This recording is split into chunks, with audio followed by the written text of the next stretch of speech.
My name is Charlie Huntington, and I am co-founder of BioStrategy Partners. BioStrategy Partners is a 501c3 not-for-profit organization designed to help young life science companies. Tonight, I want to remind our viewers that from time to time we will discuss financial issues relating to life sciences and healthcare matters, and companies may be discussed on the show. These discussions are not and should not be viewed as financial advice. Moreover, since this program is pre-recorded and shown at a later date, please keep in mind that the information may be dated. You should always check with your financial advisor before entering into any financial transaction.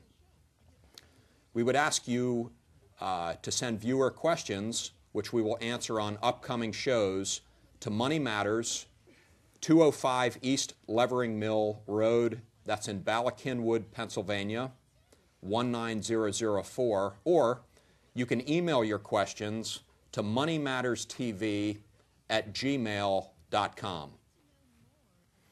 I'm very pleased to have with me as my co-host Kimon Hatza. Kimon is a business attorney and a partner at MillCrest Law in Radnor, Pennsylvania. His focus is life sciences, healthcare, and information technologies. And at this time, I'd like to welcome Kimon. Charlie, happy to be here. Thank you. I would also like to introduce our special guest, Jane Hollingsworth.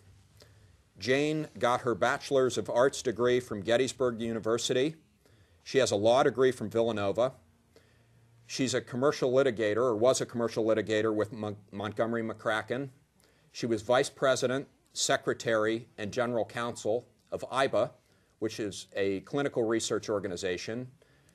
She's co-founder and executive vice president of Auxilium Pharmaceuticals. She was co-founder and CEO of NewPath, and now she is managing partner with Militia Ventures. Welcome, Jane. Thank you very much, Charlie. Happy to be here. It's a pleasure to have you here. Likewise. Jane, thanks for being here, too. Charlie just went through a very impressive list of organizations that you led, founded, sometimes both. Means I'm old. Yeah. But Militia Health Ventures sounds like a new direction for you, and I was wondering if you could tell our viewers a little bit about that company. Well, to some extent it's a new direction, but really it's a compilation of all that I've done so far. So I've obviously started companies, run companies in the life sciences space, and I actually think that law degree was useful in the legal profession. But the goal of Militia Hill Ventures is to tie a lot of this together. This region, as you probably know, has been one of the leaders in life sciences over the years. We have phenomenal research universities. We have big pharma all over the place, and that has spawned multiple smaller companies that some have grown up, some have been sold. It's been a lively region for that. Having said that, it's a very competitive space. Other parts of the country have put a lot of resources into building their life sciences sectors, and not just in the US, but externally as well. So in order to remain vibrant, strong, relevant, and a leader, we need to be active about it, not passive about it.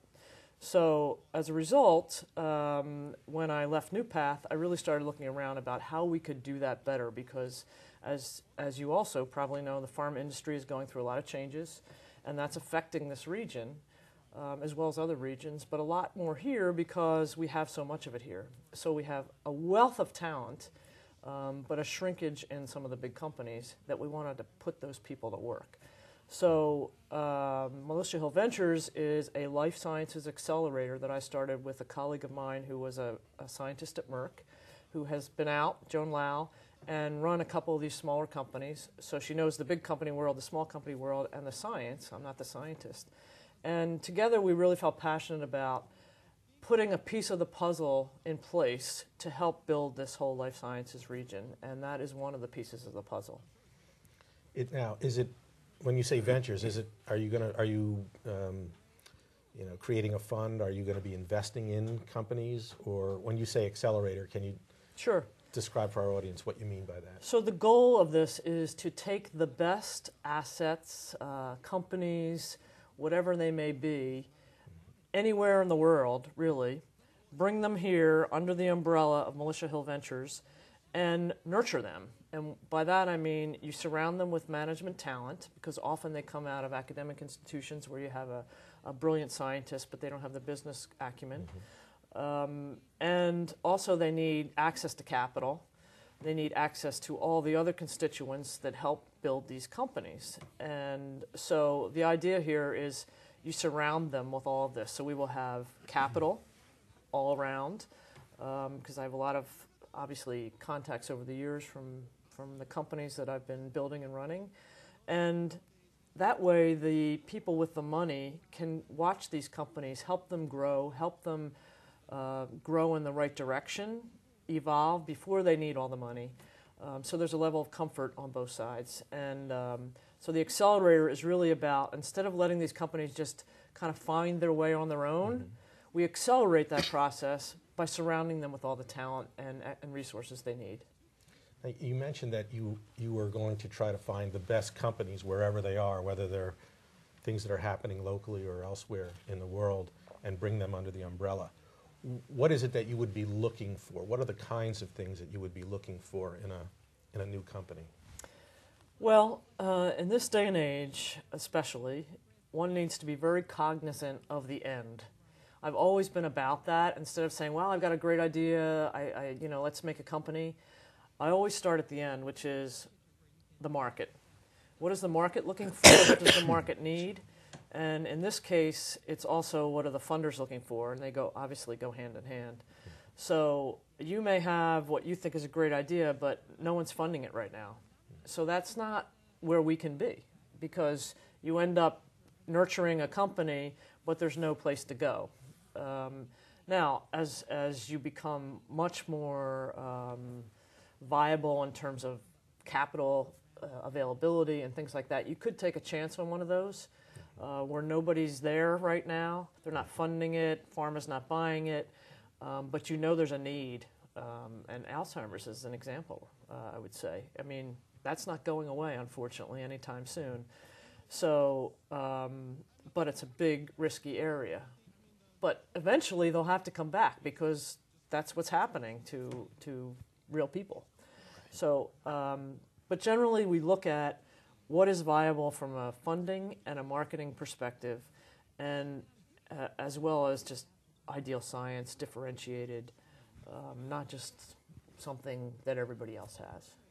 Now, you mentioned previously about surrounding these companies and nurturing them with companies or people with different kinds of skill sets, and that bring different things to the table, a collaboration of sorts. And when you and I spoke a couple of weeks ago, you talked about something called the Philadelphia Collaborative. Can you talk a little bit about that this evening, and what you're trying to do and how Militia Hill fits into that? I'm thrilled to, because I'm very passionate about this, and it's really what I feel strongly needs to be happening. So I'm putting my money where my mouth is, so to speak. We have coined the term, for lack of a better word, the Philadelphia Collaborative, and what that means is it's our collective effort, meaning the leaders in our industry, to really build and grow and reinforce the life sciences industry in this region. And the components of that really come down to several things. One is we don't have enough capital resident in this region to really fund a lot of the great things coming out of our universities and great ideas and great management teams we have here. So we need to bring in more resident capital, high quality A-team capital to this region.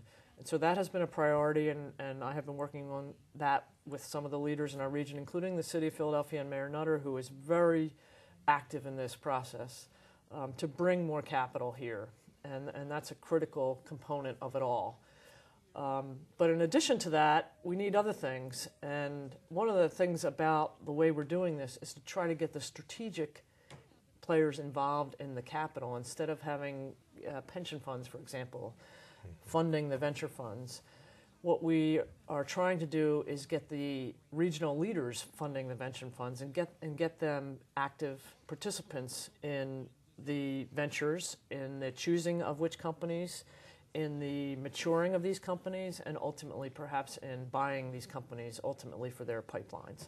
So the idea is bring everybody much more together, collaborating with each other, because we all need each other. We can't operate in silos or it will not work. So from a funding perspective, that's one of the things we're doing, getting all these players involved in the fund and helping us manage it. And then in addition to that, we have this accelerator, which I call active investing. So it's taking the best, actively finding them, and surrounding them with this money and talent. Another piece of it is a physical presence. It may sound trite in this day and age, but we're still people, and people still react to people.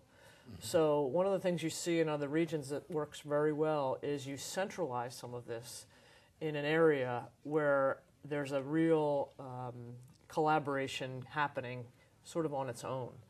And what's happening in Philadelphia is University City appears to be that area.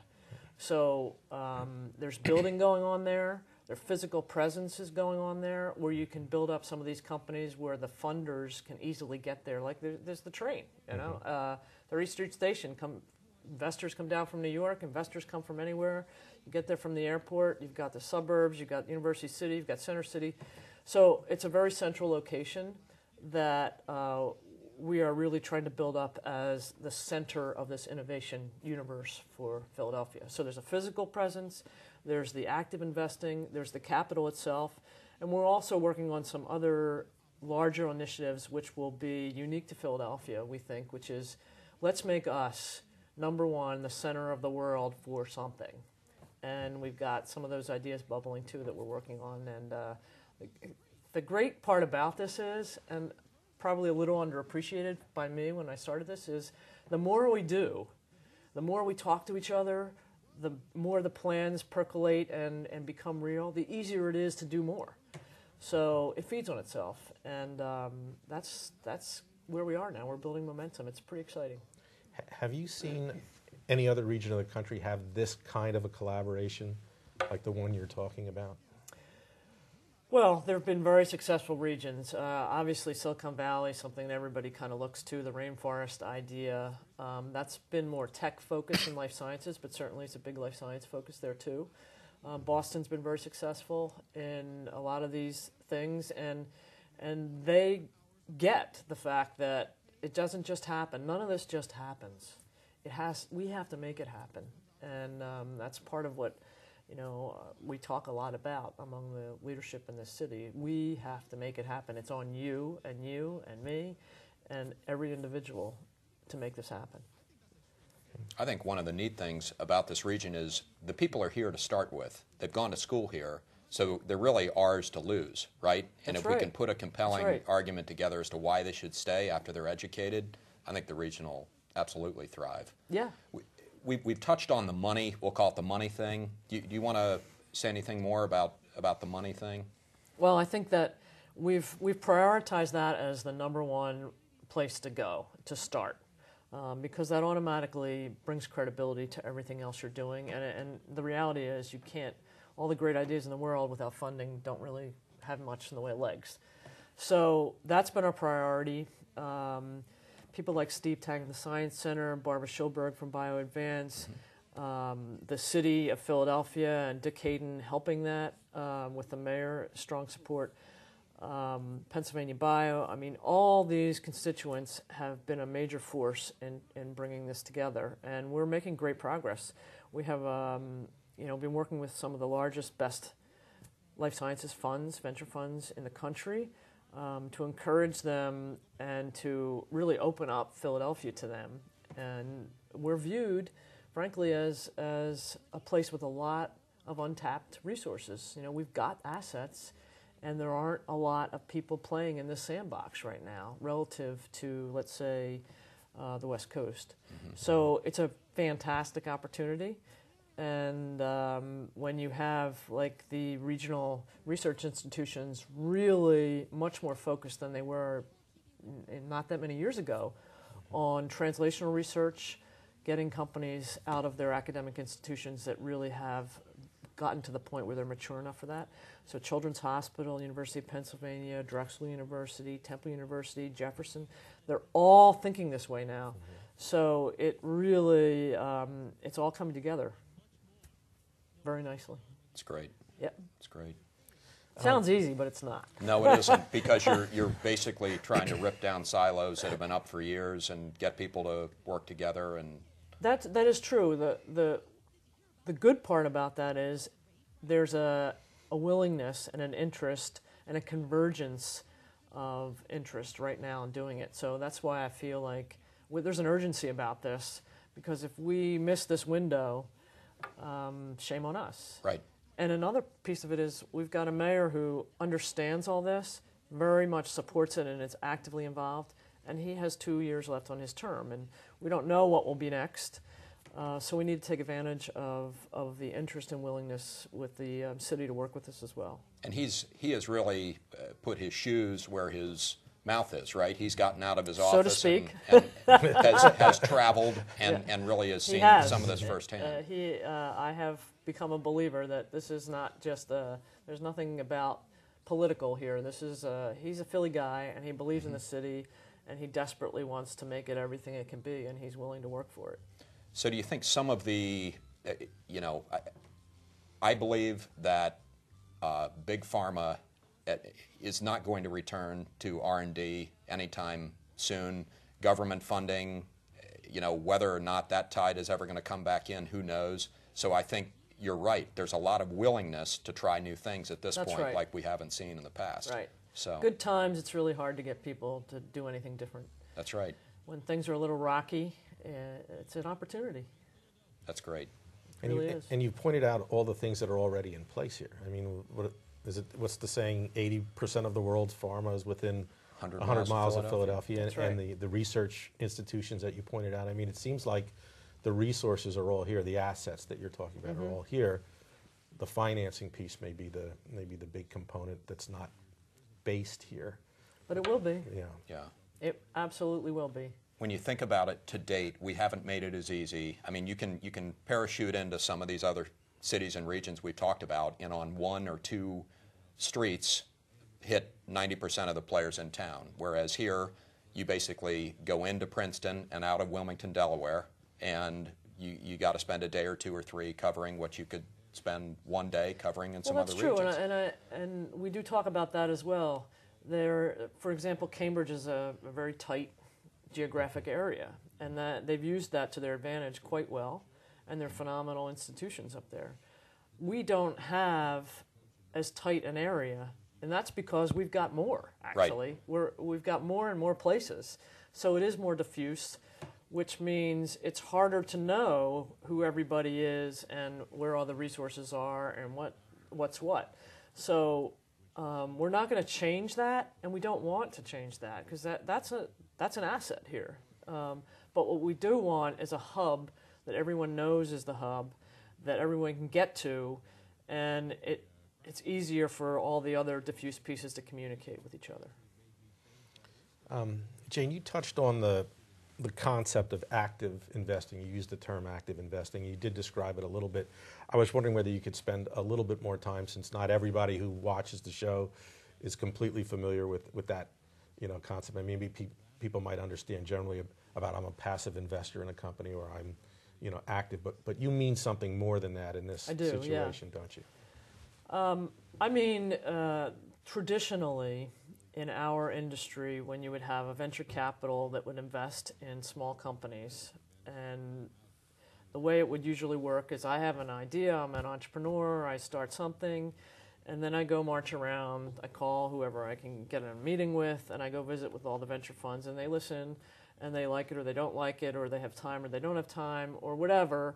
You get traction or you don't, you raise money or you don't, and that's the way it works. Now, the idea of active investing is, rather than just let that happen that way, if you are someone with capital and you want to invest in companies, and a lot of these venture funds are doing it now themselves, don't wait for everybody to come to you. Find the best stuff. You know what you want. You should know what you want, and more or less, you should be able to find what you're looking for. So they can partner with the likes of Militia Hill Ventures, and a lot of the pharma companies now are setting up like innovation centers or things like that, whose job it is to go out. You see them at all the little events, because they want to talk to you. You just started a company, what's that about? And then they spend time learning all of this, going out into the community, finding these things, instead of waiting for them to come to them, because you're going to miss the best stuff if you wait. And the best stuff may never see the light of day if we wait. So what we're trying to do is actively go out, find things, and even going beyond that, which saying, Parkinson's disease is something that really needs to be solved.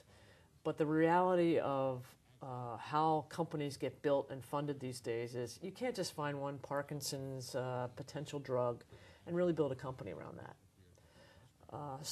But there's an interest in this space. So what you might want to do is say, you know what, if we can find a device to pair with this potential drug, that would be good. So we'll go out and see if we can find something that works well with what we have and put things together and build a company that way that becomes fundable and automatically more interesting and more mature for investors and buyers ultimately. So you just have to be much more hands-on about how you build something and create something than you used to. I can think of two guests we've had on the show in the last year, Scott Kramer and Steve Tallman. Both of them have basically gotten in the jet streams of well-capitalized organizations, and essentially it's just a question of what's next, right? It's not a question of finding the money. It's a question of we know where the money is because the money put us in these chairs. Once this technology sells, what's next? Exactly. And I think that would be a great goal for the region to have more of that. That's right. And the talent is the key. So, a lot of these investors to this day say one of our struggles is finding the right teams to put around these really great assets. So we want to do a better job in this region of highlighting the teams that we have, marketing the teams that we have, because they're here. Right. But not everybody knows they're here. So that's another component of this. What we've continuously heard from funding sources who've appeared as guests is you don't even have to have been successful as a management team. Sometimes failure is the best manure of success, right? Indeed. But it's very difficult to put money in the arms of someone who's never been down that road before, right? It's too competitive right now to do that. Right. So that's another part of this goal is to grow management teams. So in this accelerator, you bring people in that are sort of that one level down who haven't run something yet, and therefore someone's not going to invest in them on their own, and you grow them. And so you give them interim CEO role, for example, before you raise money. I mean, there are lots of ways to do this, and it's incumbent upon us to do that, to bring up constantly the next level of managers. We talked about the importance of this region figuring out how can we make it easy for the money to find us. Are we talking about a physical presence? Are we talking about virtual, as so many companies are these days? How do you see that playing out, Jane? Well, I'm a very big believer that what we need is money physically present here. In other words, they've got office and people present here on a regular basis. It doesn't have to be their own office or their only office, and I wouldn't expect it to be in many cases. But it's just easier to invest in areas where you are, because you can integrate yourself into the community. You can sit on the board of X university. You'll know what's going on.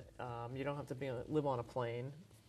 So it's very important that there be capital here. And so our goal is to bring in the first top-tier venture fund, and we have been working with one in particular that I think is very close to being here, and then move on from there and bring in others. And success begets success. Exactly. And people are watching, they're paying attention. Mayor Nutter last year went out to the JP Morgan conference in San Francisco with us, which is the sort of kickoff investor conference for the industry.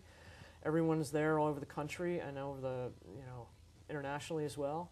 But mayors don't go to those things. So when he was there, he made a statement. And he was there to learn, to meet some people, to have some meetings.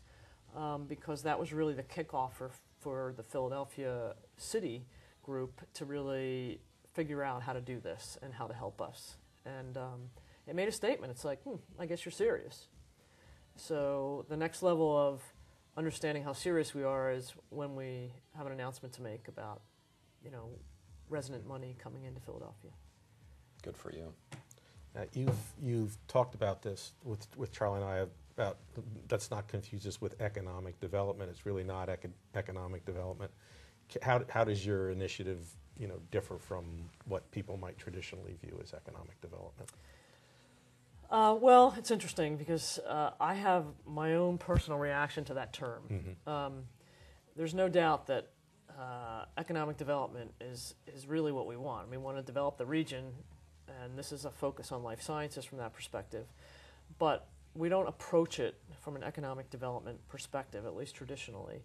This is business. Mm-hmm. It's all about business, and some of the efforts that have been tried in the past have been tried more from an economic development perspective as opposed to a business development perspective. And this is me talking, and it's harder to attract business people that really are focused on the business side of it and the returns and how's this going to work for my business if you don't focus on a business side of it.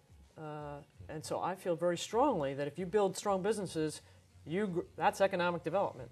And that's what we're doing. We're focused on building businesses. For example, the venture funds that will come in here, their job is to make money, get returns for their investors. That's the job. And that's their fiduciary responsibility. And if you take your eye off that ball, shame on you. Jane, we've got a minute or so left. How will you gauge... I'm just getting warmed up, Charlie. You've done a great job.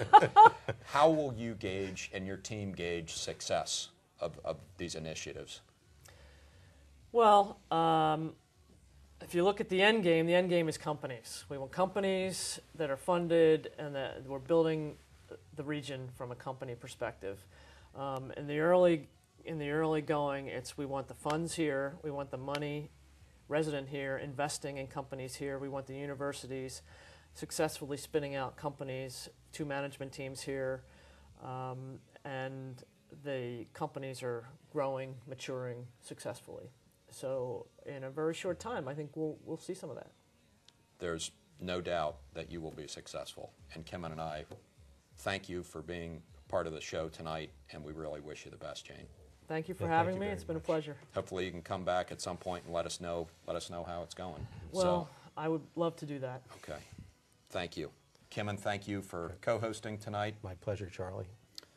We want to thank our viewers as well. We also want to let you know that Michael Malone from Swarthmore Investments will be our guest next week. And before I say good night, I will remind you that your money matters, and we're pleased you could join us.